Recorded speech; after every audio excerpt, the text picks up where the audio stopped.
Alright, welcome to the Razer TSL. This is the third place matchup. This is game 3. NonY already down 0-2. We're playing on Othello here. NonY has spawned as the brown Protoss at the top right position. Brad OK at the bottom right as the yellow Terran. And of course, we just want to again take some time here to say thank you to our sponsors, Razer. They've done a great job so far, and we really thank you for everything you've done in sponsoring the Razer TSL. Yeah, definitely. Events like this are just every dream of every fan and player. So extra special thanks to Razer for letting us do that. So yeah, I mean, this is a really difficult spot for NonY to be in because, I mean, we did see him lose 0-3 against Draco, so it would be quite a crushing defeat to go 0-6 in your last 6 games in the TSL, especially in the most important matches. Oh, look at this probe coming out, moving to the center. This is going to be a proxy gate. Here we go. NonY, I mean, wow, this is such an uncharacteristic play. I'm used to NonY just being kind of the stoic, safe player, using the same safe builds over and over and over. Looks like he's had enough, and he's going to proxy gate. Is it going to be 2-gate Zealot or some sort of Dragoon? I really don't know. I'm going to lean towards Zealots, but let's see.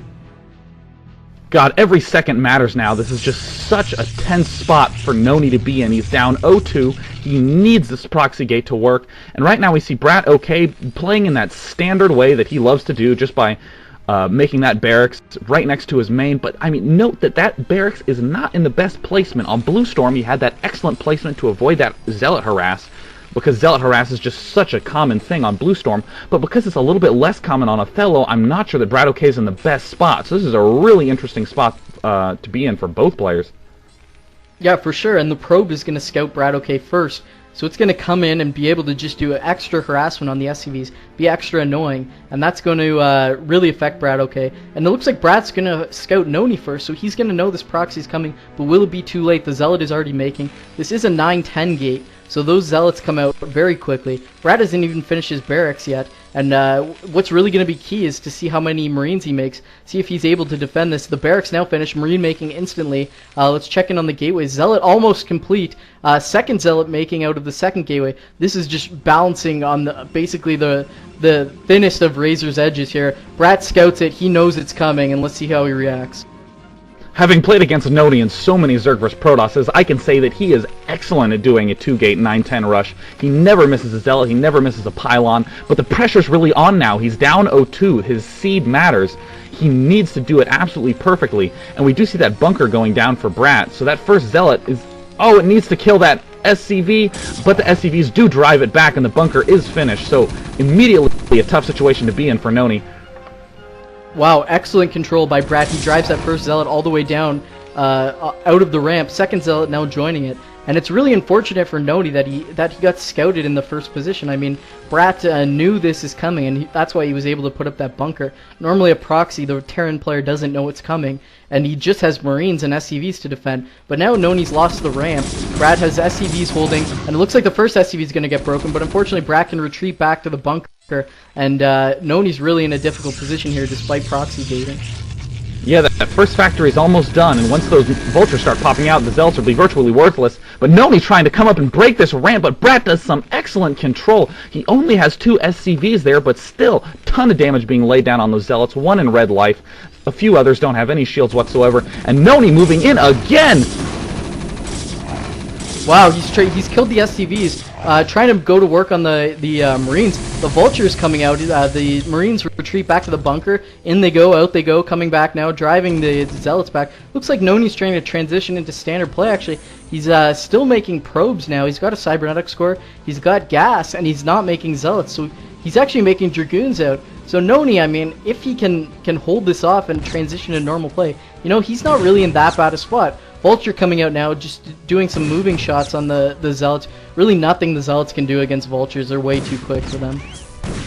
Yeah, and I like this transition by NonY. He is getting Dragoons to help deal with that Vulture harassment, but he is also getting a Citadel of a Dune, really just transitioning one cheese into the next. Yeah, for sure. Well, the cheese wheel just keeps spinning. 2 Vultures out now. No add-on yet for the factory. Oh, the Zealots get a hit on the Vultures, but that's not really going to do too much. Dragoon coming out now. So Brat's going to need an add-on to his factory. Oh, and just as I say it, there it goes. Apparently he can hear what I'm saying in the past. So the Vulture's now running up the ramp. I mean, this is such a strange game. NonY he doesn't have enough gas actually to make a Templar Archives. Wow.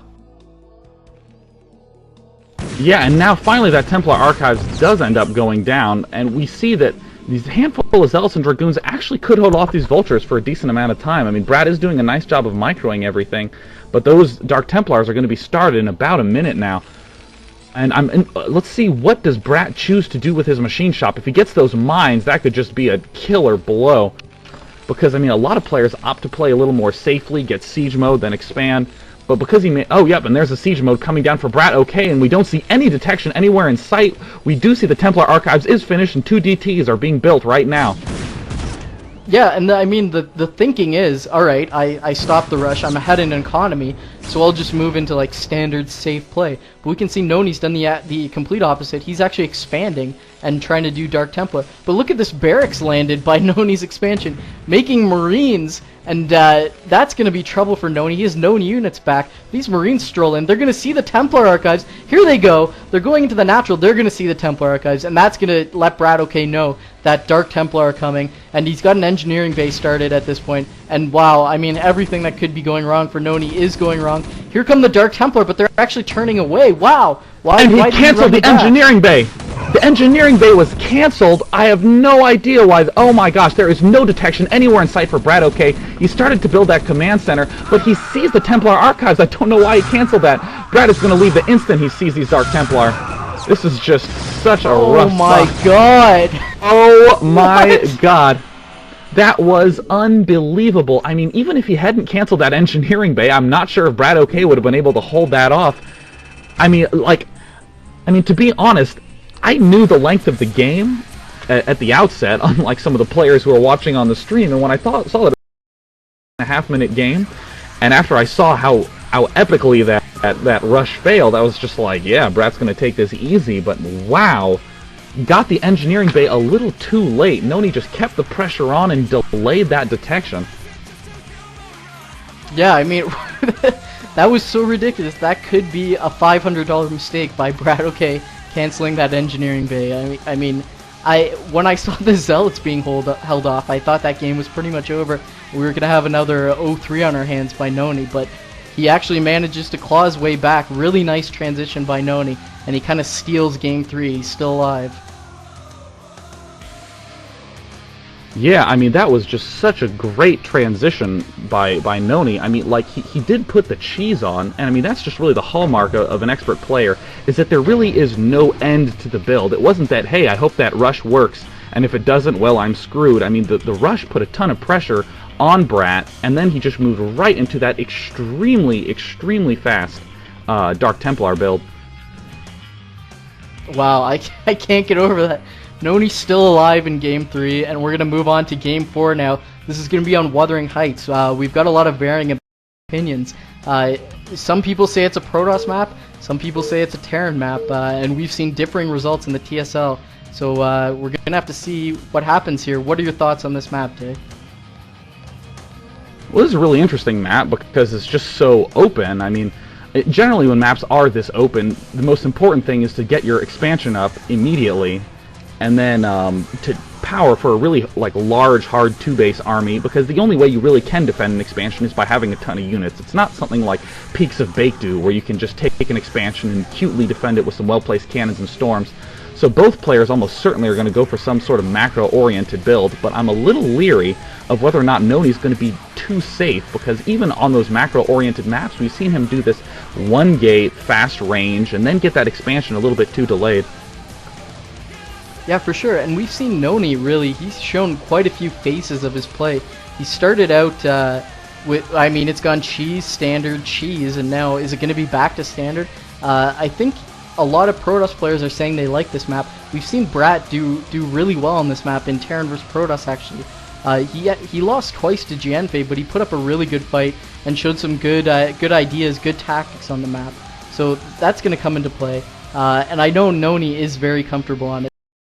Map both players are comfortable on, and I mean, NonY's got to feel good. He was basically on the brink of elimination, and he's really back in the game at this point. So let's really see what he can get done here at this point. Let's hit it, Hotbin.